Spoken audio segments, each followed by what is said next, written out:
Hello and welcome to the Talk Villa podcast. I'm your host, Samit Paul, and in this episode, we're looking back at Aston Villa's brilliant 3-1 win over Nottingham Forest at Villa Park on Saturday.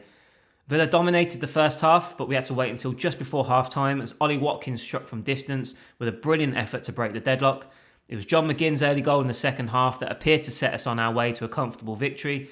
But although Forest did threaten a fight back after cutting their deficit on the hour mark through Morgan Gibbs-White, it was McGinn who made the 3-point safe as we bounced back from our midweek defeat at Arsenal in style. As with every game, I'll be discussing my 5 key talking points as we have a deeper dive into the win over Forest. But first, let's have a listen to the boss, Unai Emery, and his thoughts on the game as he spoke to Villa TV. So happy. And here in Villa Park with our supporter, more. They helped us really fantastic with their energy. They are being proud of everything we are doing and how we are facing here the opponent with our supporters, trying to transmit our energy and trying to connect with our supporter, and their feedback with the energy is really fantastic, and we need to create here this atmosphere. And this is the key, and this is how we are performing here, is because we are together. And how we achieved today 3 points, really fantastic, after the defeat we had in London and in Arsenal, and again to recover good form. The position on the table is really fantastic. And remembering before the match last year, in Christmas more or less, we had some defeat as well, and home against Sheffield, I remember. And today, Nottingham, of course, they were in the bottom. They are trying to, with the new coach again, to recover their structure. And we need to respect them a lot and prepare the game plan really strongly with the mentality we are building, and then play here with the atmosphere we have and with the energy we have and play football like we are. That was Unai Emery speaking to Villa TV after our 3-1 win over Nottingham Forest. So on to my 5 key talking points then, and let's start with the brilliant response from Villa after our defeat in midweek. The loss at Arsenal was deflating and it was a setback, but I thought it was fundamentally important that we responded in a positive way this weekend and got back on track as quickly as possible. I thought we did that from the very first minute with our intent and tempo. I thought we thoroughly deserved these 3 points because we dominated the game for most of it, showed the quality when we needed to get the breakthroughs, and ultimately we did produce the kind of response and reaction that we needed to get back on track immediately and not allow the setback in midweek to turn into more of an extended blip. As I mentioned in the last pod, pundits these days seem to be like yo-yos going from one extreme to the other.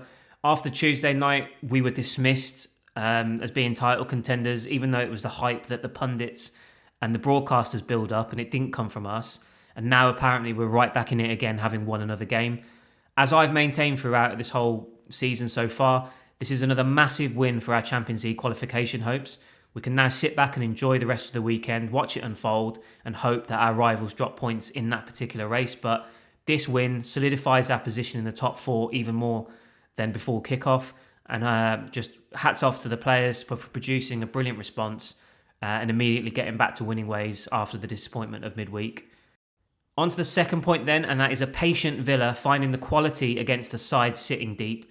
Now, we have struggled against sides who are content with sitting back in numbers, packing the central midfield area and trying to frustrate us while hitting us on the counter-attack. We've seen it time and time again where our play is a bit too methodical and slow and predictable. We've come unstuck and we've been hit on the counter on occasion as well, and it's led to negative performances and results. I thought we were brilliant on Saturday in building sustained pressure with the right tempo and intensity to win possession back, higher up the pitch, keep probing, not give Forest any time to breathe. And so while we continued to threaten and probe for openings, we simultaneously limited them in their ability to create chances. I didn't think they created that much, but we were up to the task when that happened as well. And I thought the timing of our goals was absolutely crucial. I was really impressed with how well we managed the game, but to score just before half time, to hit back just after they cut the deficit down to 1 goal, we found the quality when we needed to, and it was a really important and deserved win. On to the third point, and that is Boubacar Kamara and Youri Tielemans being exceptional in midfield, and Matty Cash being crucial on his return to the team as well.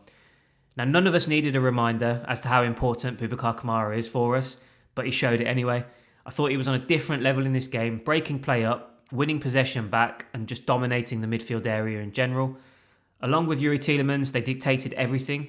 And although we're going to miss Amadou Onana now during his spell out with an injury, I thought having this pair back in the heart of the team can only mean good things.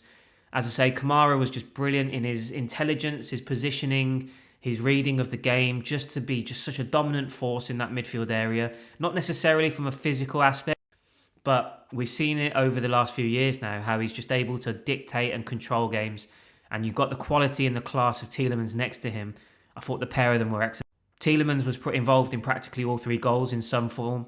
Obviously, he had the assist for the third, but he was critical in the build-up to the other 2 as well. And a shout-out to Matty Cash as well, who I thought was crucial after coming back from suspension as well. He just offers balance, he offers defensive solidity, he offers width and attacking outlet. And he's just a very tidy, consistent performer this season. And it was definitely a massive boost to have him back as well. So hats off to him, hats off to Kamara and Tielemans in midfield, and to the team overall for just producing a really, really top performance. On to the 4th point, and that is John McGinn being at the double and his response after being rested in midweek. Now, I did feel as though there was a sort of narrative from the punditry leading up to this game and the commentators in the game that McGinn was somehow dropped in midweek at Arsenal, and they were talking about how he didn't mope, he wasn't sulking, and he produced the kind of positive response that you need. I don't think it was a case of him being dropped at all in midweek. I think it's more a case of managing his workload and not running him into the ground midway through the season. You don't just leave your skipper on the bench for a big game like that lightly, so I don't think that's what Emery did. But either way, McGinn did respond brilliantly in this game with his energy, his tireless work ethic, as we know he's always going to prove and provide. But on top of that, importantly, he added his 2 goals, 2 superb finishes in their own rights, and just a star performance from our captain. He did say after the game that Emery's been on his case in terms of getting more involved with goals and assists. So to add that to his game on top of what he already contributes with his influence in the team, it's only a good thing, and hopefully he can kick on and continue to grab goals on a more consistent basis now. But man of the match performance from the skipper, and really, really positive performance from him and the team to bounce back from midweek. On to the 5th and final point, and that is our record at Villa Park. We've got an 82.1% winning percentage at Villa Park since January the 1st, 2025. That is the best home record in Europe's top 5 leagues. We've won 11 consecutive home games, and we've lost just 1 of our last 34 matches at Villa Park. That is an actual incredible feat. And when you hear the word fortress used by Emery and the players a lot, it really is just that. Hopefully we can keep leaning on it to bring success this season, as your home form is critical. And if you can pick up points on the road and match that in some form, it can obviously has to lead to some level of success.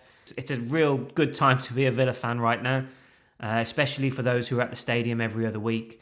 And just our home form is absolutely fueling the success that we're seeing in the push for success, and long may it continue.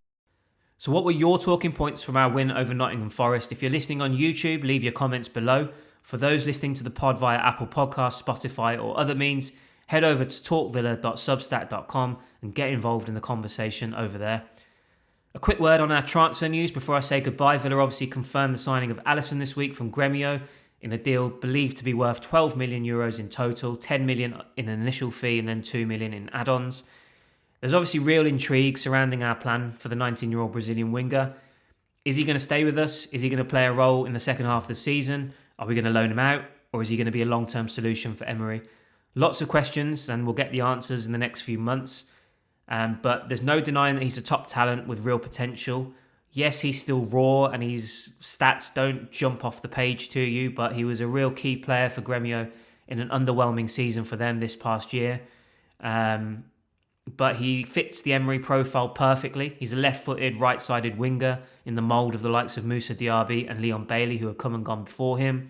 And I hope that he just proves to be a real success in the coming months. His adaptation has got to go well. He's got to start with training at Bodymore Heath and impress Emery to the point where he earns his trust and belief to get into the squad and get minutes.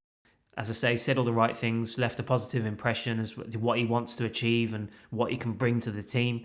So fingers crossed for him, for us, that it all works out. We don't see him join that club of being loaned out and then sort of eventually being sold outright down the line. It's best if we can develop him in-house and get him to become a key part of this squad. And hopefully, I'm sure we'll all be rooting for that to happen. Meanwhile, Unai Emery also confirmed in his pre-match press conference on Friday that the club don't intend on making Harvey Elliott's move permanent by triggering the clause in our agreement with Liverpool. He's got to make 10 appearances for us this season, and then it triggers a clause to force us to sign him outright. I believe the fee has been reported to be about 30 to 35 million pounds. It is a shame how the move has turned out for us and for him. It's hoped that a solution can be found this month that suits all concerned. But there are question marks, I feel, on our side as to why we agreed to these terms, as it feels as though we've stifled Emery's ability to help Elliott develop and integrate into the team by having this 10-game mark where we have to, have an obligation to sign him outright. And I think the fee kind of sounds like a problem too with what Emery said on Friday. There's been a lot of talk over a potential loan move to MLS because he can't register for a third team in Europe in the same season. The initial feedback, I believe, has been reported that he's not particularly keen on a move to Charlotte FC. But time will tell if he's changed his mind and he's open to that, because it doesn't sound like we're going to trigger that clause. Doesn't sound like Liverpool particularly have a space for him there at Anfield either. So he's got to find a solution for his own career. And as I say, it's a shame that it hasn't worked out with us, but question marks perhaps to raise over the terms of the deal that we agreed to and why we did that, when Emery needs the freedom to sort of work with a player to develop them and not be shoehorn him in and forced into a situation where he doesn't feel like he can play him without having to end up paying that fee. So that's a wrap on this episode of the Talk Villa podcast. A big thank you for taking the time to listen as always. Please subscribe to the pod or channel depending on where you're listening. So that's either on Apple Podcasts, Spotify or YouTube. Please give the episode a like or a review if you've enjoyed it. Sign up to the Talk Villa Plus newsletter on Substack for ad-free Villa news, opinion and analysis, which is all delivered directly to you. And there is also an option of a paid subscription for bonus content. All the details will be in the description of this podcast, but for more, please go to talkvilla.substack.com and subscribe. So it's back to winning ways for Villa at the first time of asking, as we swept aside Nottingham Forest to temporarily move up to second place in the Premier League table. We'll obviously wait now to see how the other results go, and hopefully we'll get more go in our favour as they did during the week.